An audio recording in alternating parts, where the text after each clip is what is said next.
We provide you the platform to turn your dreams into reality. Give wings to your aspirations with KR Mangalam University.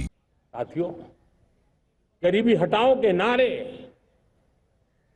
देश ने बहुत सुने हैं, लाल किले से भी सुने, और देश सुन सुन करके थक गया था और देश ने मान लिया था कि गरीबी हट नहीं सकती है।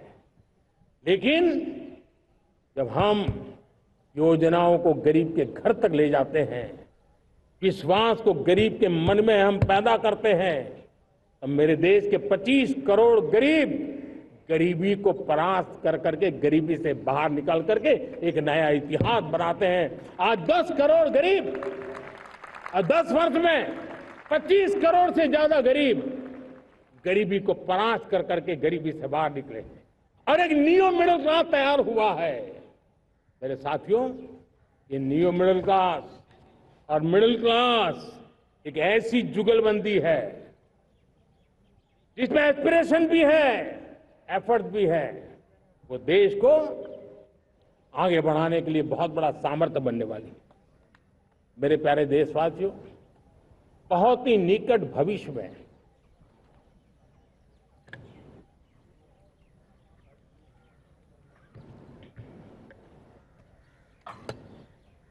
मेरे प्यारे देशवासियों, बहुत ही निकट भविष्य में महान समाज सुधारक महात्मा ज्योतिबा फुले जी की 200वीं जयंती आ रही है। हम उस जयंती के समारोह शुरू करने जा रहे हैं और महात्मा ज्योतिबा फुले के सिद्धांत, उन्होंने जो मंत्र दिए, उसमें हमारे लिए प्रेरणा है। पिछड़े को प्राथमिकता, पिछड़े को प्राथमिकता देते हुए हम परिवर्तन की ऊंचाइयों को प्राप्त करना चाहते हैं। हम इसके लिए परिश्रम की पराकाष्ठा करना चाहते हैं। हम पारदर्शी नीतियों के द्वारा पिछड़ों को प्राथमिकता, ये हम धरती पर उतारना चाहते हैं, हर पिछड़े के जीवन में उतारना चाहते हैं। साथियों, रेहड़ी पटरी वालों के लिए स्वनिधि योजना हो या हमारे हुनर वाले, हाथ से काम करने वाले विश्वकर्मा योजना की बात हो, आदिवासी में भी जो पिछड़े रह गए हैं उनके लिए पीएम जनमन की योजना की बात हो, हमारे पूर्वी भारत को विकास में पूरे देश के अंदर बराबरी में लाना और उनको नेतृत्व देने की दिशा में काम हो, हम सिर्फ समाज पिछड़े हो उनकी चिंता तक अटकने वाले नहीं है।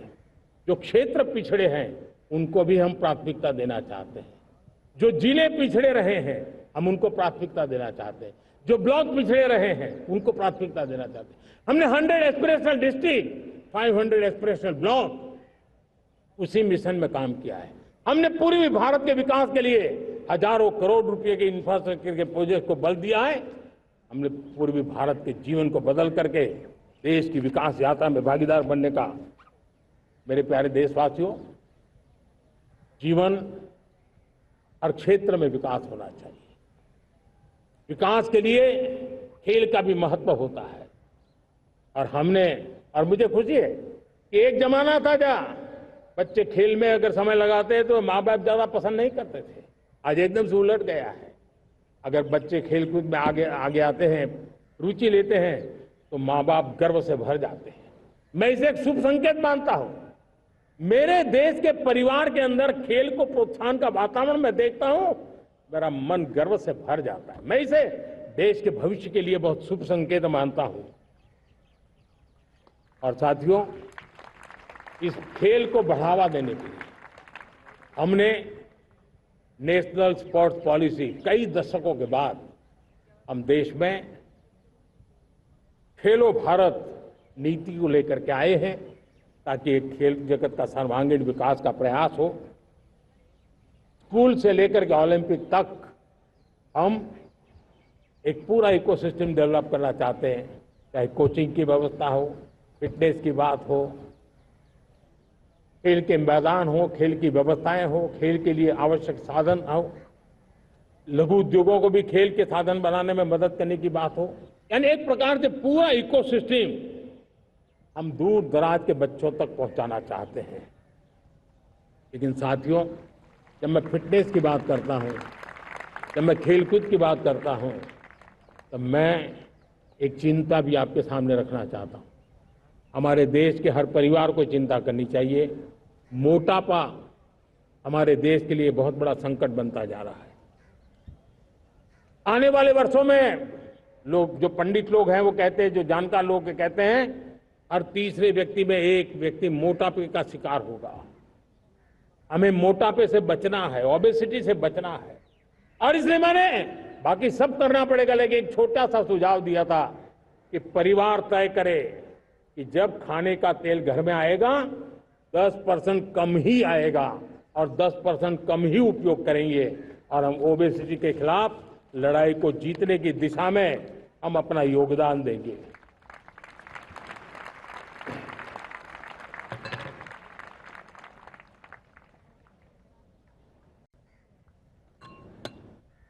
मेरे प्यारे देशवासियों, हमारा देश भाग्यवान है।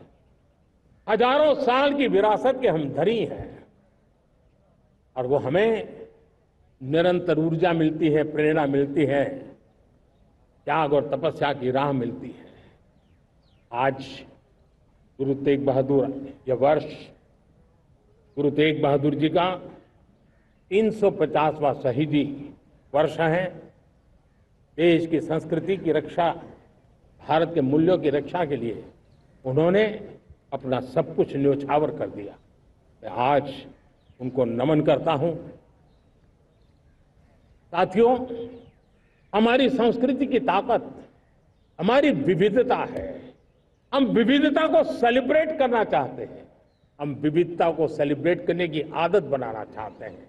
यह हमारा गौरव है कि हमारा भारत माँ का यह बगीचा कितने विविध प्रकार के फूलों से सजा हुआ है, कितनी विविधताएं हैं। ये विविधता हमारे लिए एक बहुत बड़ा, हमारी विरासत है, बहुत बड़ा गौरव है। हमने प्रयागराज के महाकुंभ में देखा भारत की विविधता को कैसे जिया जाता है। एक स्थान पर करोड़ों लोग, एक ही भाव, एक ही प्राण, एक ही प्रयास, दुनिया के लिए बहुत बड़ा अजूबा है। महाकुंभ की वो सफलता भारत की एकता की, भारत के सामर्थ्य की दुहाई देती है। साथियों, हमारा देश भाषाओं की विविधता से बहुत ही भरा हुआ है, पुलकित है, और इसीलिए हमने मराठी, असमिया, बांग्ला, पाली, प्राकृत को क्लासिकल लैंग्वेज का दर्जा दिया है। और मेरा मत है, हमारी भाषाएं जितनी विकसित होगी, हमारी सभी भाषाएं जितनी समृद्ध होगी, हमारे नॉलेज के सिस्टम को भी उतना ही बल मिलने वाला है। और हमारी वो ताकत है, आज जब डेटा का जमाना है ना, तो ये ताकत दुनिया के लिए भी बड़ी ताकत बन सकती है। इतना सामर्थ्य हमारी लैंग्वेज में। हमें हमारी सभी भाषाओं पर गर्व होना चाहिए। हमारी सभी भाषाओं के विकास के लिए हर किसी ने बनते हुए प्रयास करना चाहिए। साथियों, पांडुलिपि में हमारे ज्ञान के भंडार पड़े हैं, लेकिन उसके प्रति उदासीनता रही है।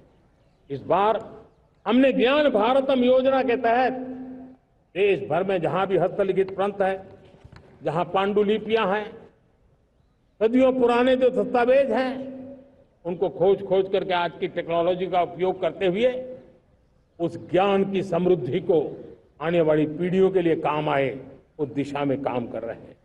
मेरे प्यारे देशवासियों, हमारा स्पष्ट मत है, यह देश सिर्फ सरकारें नहीं बनाती है, ये देश राज सत्ता पर विराजमान लोग ही नहीं बनाते हैं, ये देश शासन की धुरा संभालने वाले नहीं बनाते हैं।